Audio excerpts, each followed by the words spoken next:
Trypanophobia. This is a big word, and a lot of people know that it's associated with a fear. But which specific fear? Today we're going to be talking about needles and donating blood, which is what that fear is associated with. Most people don't donate because they're afraid or because they have some fear of having blood taken from them, when in reality it's actually not as bad as you think.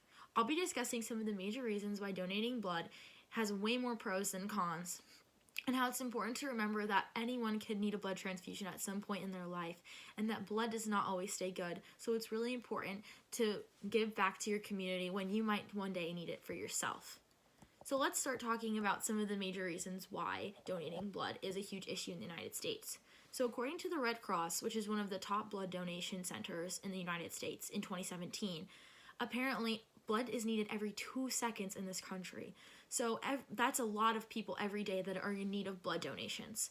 And what type of people need blood donations? Well, most people associate it with having a huge accident, when in reality, it could be during a surgery, giving birth, and losing too much blood, or it could be a chronic a genetic disease or disorder that you have. So for example, sickle cell disease patients actually need blood transfusions every few months just to live a typical life. So they heavily rely on the donation system in order for them to survive on a daily basis.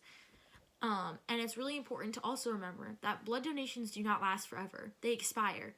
So you might think that the system is okay because people are donating and they have all this blood, when in reality, if the blood isn't used within a few months, it actually has to be discarded. So that leads us into the next topic of why donate. Well, as said before, blood expires. And a lot of people just think, we live in the United States, it's a really big country. Lots of people are donating. But in reality, not as many people are donating as you think. According to the Community Blood Center, in 2007, another reliable donation source, only 37% of the American population is actually eligible to donate, and less than half of that actually does donate. So a very small percentage of Americans actually donate blood every year. And a lot of people are afraid to do it because they don't have time and they feel like it's going to take up too much of their day, or they feel like they may not be eligible for some reason because they don't go to the doctor or get screenings as much, or because they have a fear of needles, as I mentioned in the beginning of the speech. I actually had a huge fear of needles, and I would not go to the doctor for a long time because I knew I had to get blood work, and I did not want to get blood work at all because I hate the feeling of it. But I actually still donated blood a few weeks ago, and it actually was nothing like I thought it was going to be, and the experience that I had was great. And I did it locally in Columbia, and I had no issues. So that's just one example of someone who overcame their fear of needles and still managed to also donate. And a lot of donors experience some symptoms. So there's dizziness sometimes involved, and there's also some nausea, but there's a lot of benefits that actually go along with it. So like, for example, a lot of people get free health screenings when they go, and free checkups associated with while they're donating blood.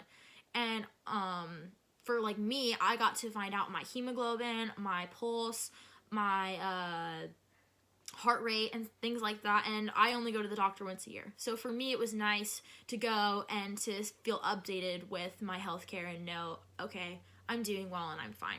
Another great benefit of it as well is that for some people, it seemed to decrease their stress levels, and it also increases a sense of belonging. So although some people experience, like I said before, the dizziness and the nausea, that's kind of to be expected, and it's a very short-term side effect. It only lasts for maybe an hour, if less than that, for a bunch of other benefits that are all free. So that's kind of great. So we've talked about some of the cons and how a lot of the pros outweigh those cons, but let's actually talk about some of the lives that you actually participate in saving by donating this blood. So Red Cross said in 2017 that one donation of blood can actually save up to 3 lives. So for me, that was a big impact for why I donated, because despite my fear, I knew that a possible 15-minute window, because that's the max time it takes to donate, of possible discomfort from a needle would be worth it, because I was helping save 3 other people who needed blood and who didn't have a choice otherwise. So it's important for us to give back to our communities and to donate this blood, because one day you might need it for something. And how would it feel knowing that you just didn't want to do it that day and you didn't feel up to it? you're not really giving into a system that you might one day need to take back from. So that was a huge thing for me. And another aspect of donating that really should put people over the top, not only do you get these free checkups, not only is there minimal discomfort and you're saving a life, but a lot of donation services give incentives. So like my high school gave free snacks, free drinks. They also gave a scholarship raffle for repeat donators. And the one that I just participated in gave me a $20 gift card. So there's lots of incentives to donating.